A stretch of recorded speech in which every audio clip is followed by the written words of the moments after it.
મહેસાણામાં પાર્કિંગની અદાવતમાં પિતા પુત્ર પર હુમલો થયો। દુકાનના વેપારી પર હુમલો કરવામાં આવ્યો। વેપારીએ દુકાન આગળથી વાહન હટાવવાનું કહ્યું હતું। તેની અદાવત રાખીને વેપારી અને પુત્રને માર મારવામાં આવ્યો। લાકડાના ધોકા અને હોકી સ્ટિકથી માર મરાયો।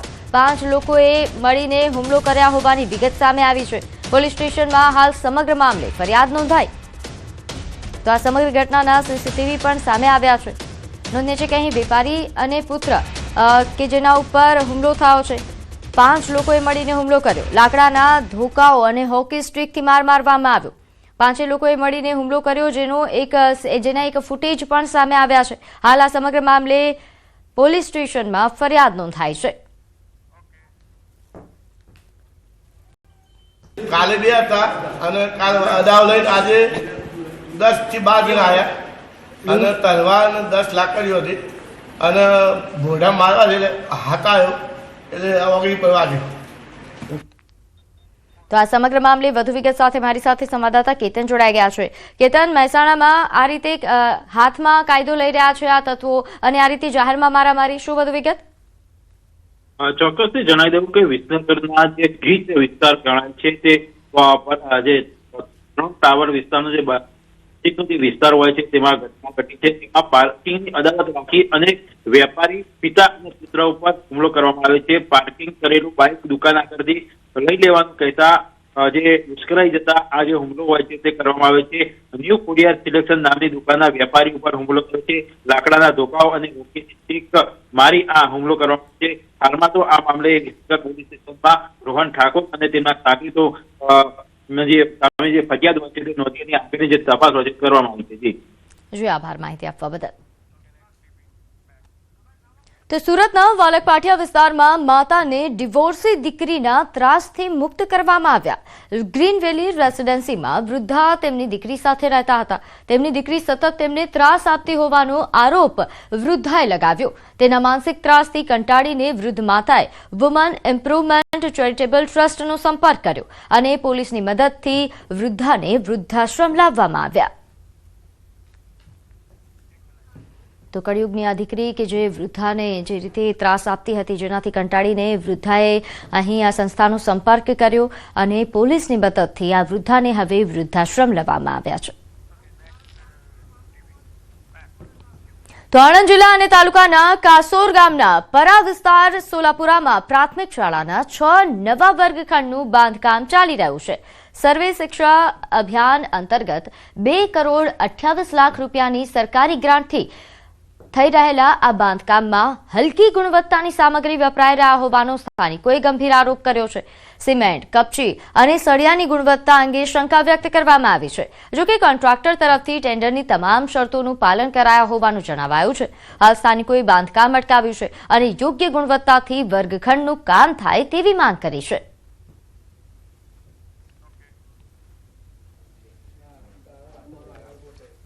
આણંદ તાલુકાનું કાસોર ગામ તાબે સોલાપુરામાં આવેલું છે અને સર્વ શિક્ષણ અભિયાનમાં અમારા ગામમાં સ્કૂલ નવી બની રહેલી છે। એમાં 6 ઓરડા બને છે। એમાં સરકારે ગ્રાન્ટ 2 કરોડ 28 લાખ રૂપિયાની આપેલી છે। એ સારું ધન્યની વાત છે, પણ આ બાંધકામમાં ભ્રષ્ટાચાર દેખાય છે। અમને ઓછી ગુણવત્તાવાળી રેતી, કપચી, સળિયા એ બધું ઓછી ગુણવત્તાવાળું છે। નિશાળમાં કામ ચાલુ હતું, પણ સિમેન્ટ તકલાદી હતો, રેતી તકલાદી હતી અને કોન્ક્રીટ પણ તકલાદી વાપર્યો છે, એટલે અમે કામ બંધ કરાવ્યું છે। અમારા નિશાળ થયા પછી નિશાળમાં છોકરો ભણવા આવે બાળકો અને કંઈક કશું થાય તો કોણ જવાબદારી લે? 2 કરોડ ને 28 લાખ મંજૂર થયા છે, એ પણ વચવાળા એ કરે છે, એટલે અમારે નિશાળનું કામ અમે બંધ કરાવ્યું છે। અમારા પર જે આક્ષેપો મૂક્યા છે એ તદ્દન પાયા વિહોણા છે। અમે અમારી જે ટેન્ડરમાં જે શરતો હોય છે તે પ્રમાણે બધા જ કામ અમે શરતોના આધીન શરતો પ્રમાણે કરીએ છીએ। અમને જરૂરી લાગતા અમે મટીરિયલના બધા ટેસ્ટ કરાવીએ છીએ। કોન્ક્રીટના પણ બધા ટેસ્ટ અમે ગેરી વડોદરા અને બધે એ રીતે બધા ટેસ્ટ પ્રાઇવેટમાં પણ કરાવીએ છીએ। ગામના લોકોએ કામ બંધ કરાવ્યું છે તે અમે જિલ્લામાં ડેપ્યુટી એન્જિનિયરને જાણ કરેલ છે અને તે આગળ જે પણ કઈ રીતે અમને માર્ગદર્શન આપશે એ રીતે અમે ચાલુ કરીશું। ભારતીયોમાં ડોલર કમાવવાની લાલચે અમેરિકા જવાનો ક્રેઝ સતત વધી રહ્યો છે. લાખો રૂપિયા ખર્ચ કરી જીવના જોખમે અમેરિકા જાય છે અને ક્યારેક રૂપિયાની સાથે જીવ પણ ગુમાવવાનો વારો આવે છે. ત્યારે હરિયાણાના કુરુક્ષેત્રનો એક યુવક જે 50 લાખ રૂપિયા ખર્ચીને ડંકી રૂટથી અમેરિકા ગયો હતો, એજન્ટને લાખો રૂપિયા આપી જીવના જોખમે અમેરિકામાં ગેરકાયદેસર પ્રવેશ કર્યો અને થોડા સમય પહેલા જ દેશ નિકાલ કરવામાં આવ્યો. કુરુક્ષેત્રના ઉમરી ગામના રહેવાસી યુવકે ડંકી રૂટના વિડીયો શેર કર્યા છે, જેમાં જંગલમાં કાદવ કીચડમાંથી ચાલતા તેમજ રસ્તા પર સૂતા નજરે પડે છે. સાથે જ એક જ કન્ટેનરમાં 40 થી 50 લોકોને કલાકો સુધી બેસવાની પણ ફરજ પડે છે. લાખો રૂપિયા ખર્ચી જીવના જોખમે ડંકી રૂટથી અમેરિકા પહોંચવામાં 168 દિવસ વીત્યા હતા. કરનાલના એજન્ટો મારફતે અમેરિકા ગયા હતા અને નોકરીની લાલચ આપી હતી. 15 લાખ રૂપિયા એડવાન્સ આપ્યા હતા. અંતે સેનાએ ઝડપી પાડતા 8 મહિના જેલમાં વિતાવ્યા બાદ ભારત પરત ધકેલાયા.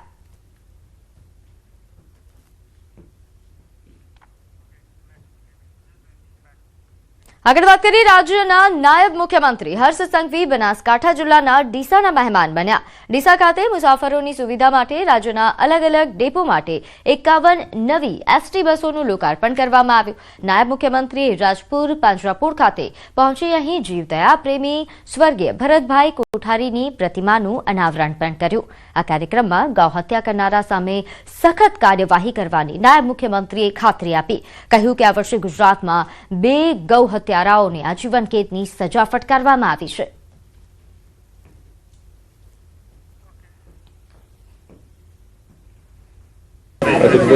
ગૌ હત્યારાઓને રોકવા, ટોકવા અને ક્યાંય ને ક્યાંયથી પકડીને લાવવા અને ગૌ હત્યામાં જોડાયેલા લોકો ઉપર વોચ રાખવા માટે, ગાય માતાને બચાવવા માટે, ગૌ હત્યા રોકવા માટે એક નવી સ્ક્વોડ બનાવવામાં આવી છે.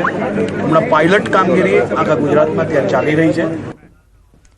26 ડિસેમ્બર બાળ દિવસની ઉજવણી કરવામાં આવી હતી. ત્યારે રાજ્ય શિક્ષણ મંત્રી રીવાબા જાડેજાએ પણ બાળ દિવસની ઉજવણી કરી હતી. જામનગર ખાતે ગુરુદ્વારાની મુલાકાત કરી. અહીં ગુરુદ્વારામાં કીર્તન કરી, લંગરમાં સેવા કરી, પ્રસાદ લીધો. સાથે જ ભારતના શૂરવીરોને આધારિત એક શોર્ટ ફિલ્મ પણ નિહાળી અને લોકોને પણ આ શોર્ટ ફિલ્મ નિહાળવા માટે આહ્વાન કર્યું હતું.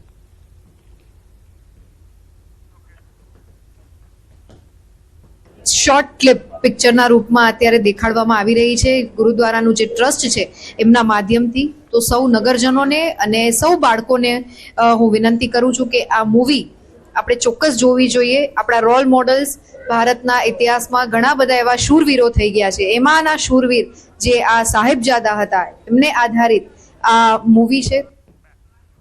રાજ્યના કેબિનેટ મંત્રી જીતુ વાઘાણી અમરેલી જિલ્લાના પ્રવાસે હતા. તેમણે અહીં કુકાવાવમાં 321.72 લાખના ખર્ચે તૈયાર થયેલા નવનિર્મિત એસટી બસ સ્ટેન્ડનું લોકાર્પણ કર્યું. સાથે જ ધારી અને બગસરામાં એસટી વર્કશોપનું ખાતમુહૂર્ત કર્યું. આ પ્રસંગે મંત્રી કૌશિક વેકરિયા, સાંસદ ભરત સુતરિયા, ધારાસભ્ય જીવી કાકડિયા સહિતના અમરેલી જિલ્લાના આગેવાનો ઉપસ્થિત રહ્યા. કૃષિમંત્રી જીતુ વાઘાણીએ મીડિયા સમક્ષ વાત કરતા કહ્યું કે રાજ્યની આ સરકાર હર હંમેશ ખેડૂતોની પડખે ઊભી છે.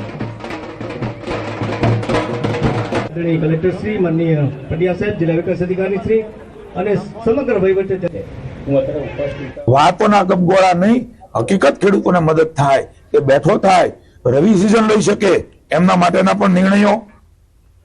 મોરબીના વાંકાનેર ખાતે 17મો કામા અશ્વ શોનો પ્રારંભ થયો છે. રાજ્યપાલ આચાર્ય દેવવ્રતે આ અશ્વ શોમાં હાજરી આપી હતી. અંદાજે 2 દાયકા બાદ વાંકાનેર ખાતે આ અશ્વ શોનું ફરીથી આયોજન થયું. આ અશ્વ શોમાં અલગ અલગ નસ્લના 300 જેટલા અશ્વોનું રજીસ્ટ્રેશન થયું છે. 3 દિવસ દરમિયાન વિવિધ સ્પર્ધાનું પણ આયોજન થશે. પ્રથમ દિવસે જ પોલીસ માઉન્ટેડ યુનિટ દ્વારા અલગ અલગ કરતબો બનાવવામાં આવ્યા હતા. આ અશ્વ શોને નિહાળવા માટે હજારોની સંખ્યામાં લોકો ઉમટી પડ્યા.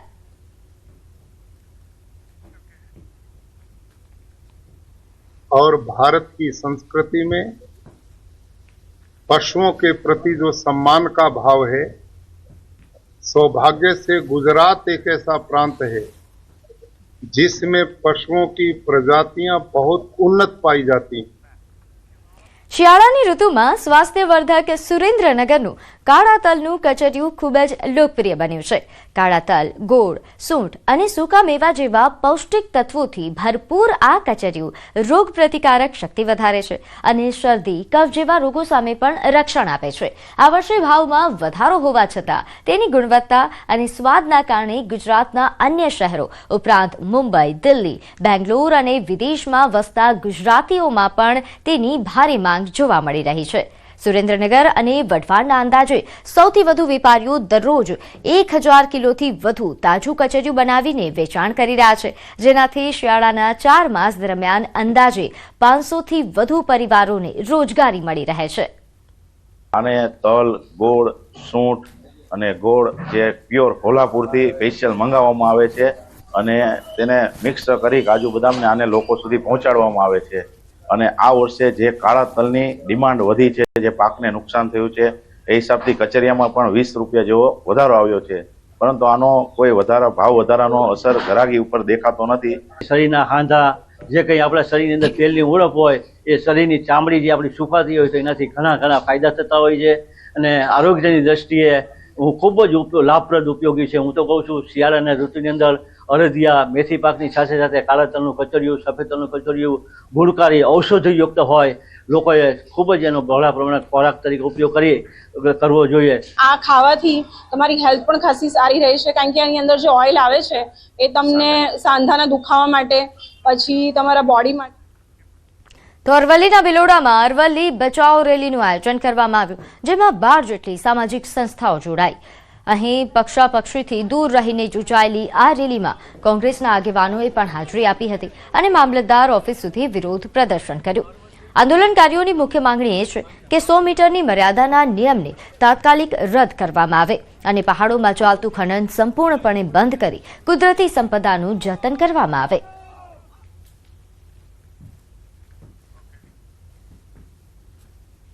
કે 100 મીટરની પણ ગિરિમાળાઓ તોડવામાં નહીં આવે અને જે રીતે વર્ષોથી આ ગિરિમાળાઓ છે આજકાલની નથી, અબજો વર્ષથી છે અને જે જળ જમીન જંગલ છે, પહાડી વિસ્તારોમાં કોઈ પણ સમાજના માણસો રહેતા હોય, સર્વે સમાજ ભેગા થઈ આજે અમે આ આવેદનપત્ર આપ્યું છે અને સરકારશ્રીને, ગુજરાત સરકારને કહીએ છીએ તો આ ખનન બંધ કરાવે અને અહીંયા જે રીતે વસ્તી શાંતિથી જીવન જીવે છે એ જીવા દે, નહીં તો આવનારા સમયમાં અમે ઉગ્ર આંદોલન કરીશું. જ્યાં સુધી આ 100 મીટરની જે મર્યાદા છે એ જ્યાં સુધી નહીં હટાવવામાં આવે ત્યાં સુધી આ આંદોલન અગાઉના સમયમાં ચાલુ. તો ગાંધીનગરમાં લોકસભા સાંસદ તેમજ કેન્દ્રીય ગૃહમંત્રી તથા સહકારિતા મંત્રી અમિતભાઈ શાહની પ્રેરણાથી બાળકો માટે ખાસ મનોરંજન પ્રવાસનું આયોજન કરવામાં આવ્યું. મુખ્યમંત્રી ભૂપેન્દ્ર પટેલનું બાળકો સાથે મનોરંજન, જેના દ્રશ્યો સામે આવ્યા છે. રમશે બાળક, ખીલશે બાળક અભિયાન ધૂમથી ચાલુ છે, ત્યારે અભિયાન અંતર્ગત ગાંધીનગર લોકસભા વિસ્તારના આંગણવાડીના બાળકોને ફન બ્લાસ્ટમાં લાવવામાં આવ્યા હતા. અહીં ટોય ટ્રેનમાં મજા માણી શકે નાના બાળકો તેવા પ્રકારની વ્યવસ્થા છે. બાળકોના ચહેરા પર ખુશીઓ જોવા મળી. તો અમિત શાહના આ માર્ગદર્શન હેઠળ આ પ્રકારનું વિશેષ આયોજન કરવામાં આવ્યું. અહીં મુખ્યમંત્રી ભૂપેન્દ્ર પટેલ પણ બાળકો સાથે મસ્તી કરતા જોવા મળ્યા.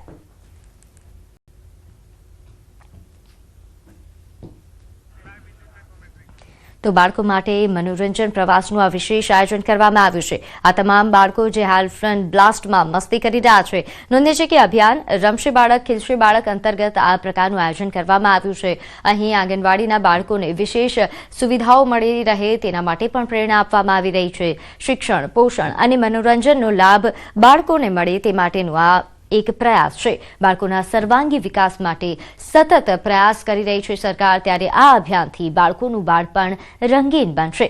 ત્યારે હાલ જોઈ શકાય છે કે રાજ્યના મૃદુ મુખ્યમંત્રી કે જે હાલ આ બાળકો સાથે મસ્તી કરતા નજરે પડી રહ્યા છે, તેમની સાથે તેઓ હળવી પળો માણી રહ્યા છે. નોંધે છે કે અમિત શાહના માર્ગદર્શન હેઠળ આ પ્રકારના પ્રવાસનું આયોજન કરવામાં આવી રહ્યું છે. આંગણવાડીના બાળકોને આ રીતે એક બાદ એક ફન બ્લાસ્ટમાં લાવીને તેમની સાથે સમય વિતાવવામાં આવી રહ્યો છે, તેમને મનોરંજન પૂરું પાડવામાં આવી રહ્યું છે. આ હાલ જોઈ શકાય છે કે આ બાળકો કે જે ટોય ટ્રેનમાં મજા માણી રહ્યા છે, નાના બાળકોના ચહેરા પર ખુશીઓ જોવા મળી રહી છે. આંગણવાડીના બાળકો છે જેમના માટે આ વિશેષ આયોજન.